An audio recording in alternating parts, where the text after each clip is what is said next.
Hi there and welcome back to another edition of the CEO's blog. John, a great week. The TAB Carnival of Cups series kicked off at Eugowra on Monday. Yes, and what a wonderful occasion it was.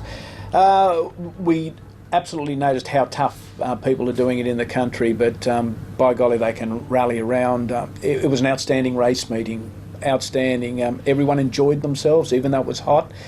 A little bit, it wasn't too windy, but it was dusty. Not on the track. The track curators did a marvellous job, as we saw, with 2 track records. So, you know, just a great day. Yeah, the meeting certainly had everything.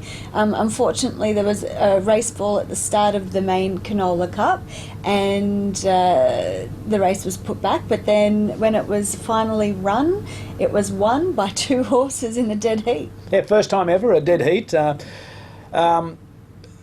The incident at the start where Bernie Hewitt was tipped out.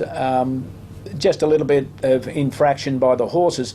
Bernie's okay to the extent that he's got a couple of lacerations on his elbow and on his hand, and he's tough, so he'll recover.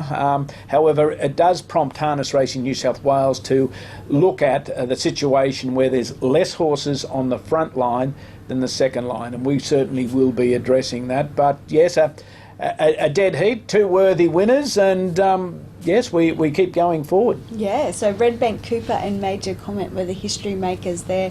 And as for the track records, they went to 2 Steve Turnbull paces, Conviction and Maximus Red. 154 and change around Eugowra is not too bad. Oh, it's very, very slick. And as I said, the track curators, thumbs up to them. But both those horses are nominated for the Auckland Inter-Dominion. So they'll do well when they get to over with the Kiwis. Yes, exactly. Okay, John, it was also a memorable night for a driver called Matthew Grant at Newcastle last Friday. Yeah, driving a winner for his father, his first win. He hasn't had that many starts, Matthew, but thumbs up to Matthew. And, of course, to another young driver as well, Miranda McLaughlin. She achieved her first double at Tamora, on Saturday night. So it was all happening Saturday night for the young people. Yeah, they just every week there's a new one, new driver starting and a first winner. It's great. Yes, certainly. Yeah. All right. Let's talk about, we've got some board positions coming up here at Harness Racing New South Wales. Yeah, the Office of Racing here in New South Wales. We have 2 positions which will become vacant next February. Expressions of interest are opened. People will see the place to go on our website. So if you're interested in being a board member here at Harness Racing New South Wales, that's open at this stage. Closes on October 20. Yeah, you can head to our website for more information there. So who are the 2 positions that are up? Rod Smith, the chairman, has served 8 years on the board, and Ken Brown, he can serve more years on the board. His term just comes to an end, as they do. They're not fully 8 years. They come in a number of years. So they're the 2 positions that are open again. Okay, all right. And you also have some good news about prize money at Menangle. Yeah, Menangle are going to increase their minimum stake on a metropolitan meeting to $14,000.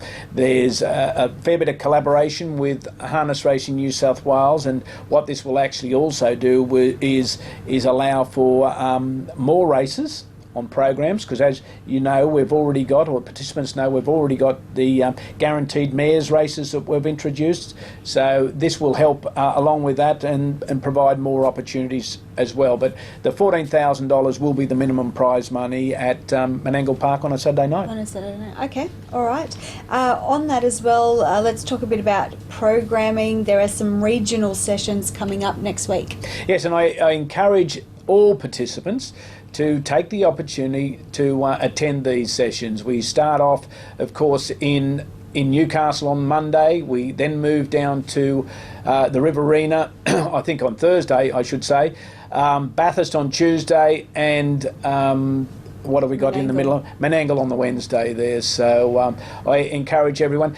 We will look at having more of these sessions, but we just got to find the right dates and the right time so that we have everybody attending where they can. Yeah, so those meetings are between 7 and 9 p.m. for each of those nights? Yeah, each of those nights. We've placed them so that it won't suit everyone, but it best suits the majority of people. So make an effort, please attend.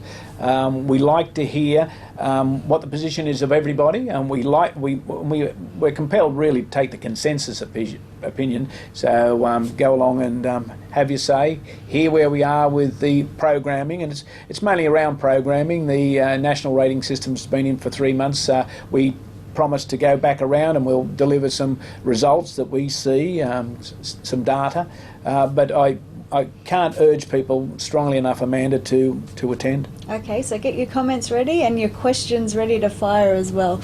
John, a bit of a sad week again to end this blog with the passing of Fran Fitzpatrick. And they're really sad.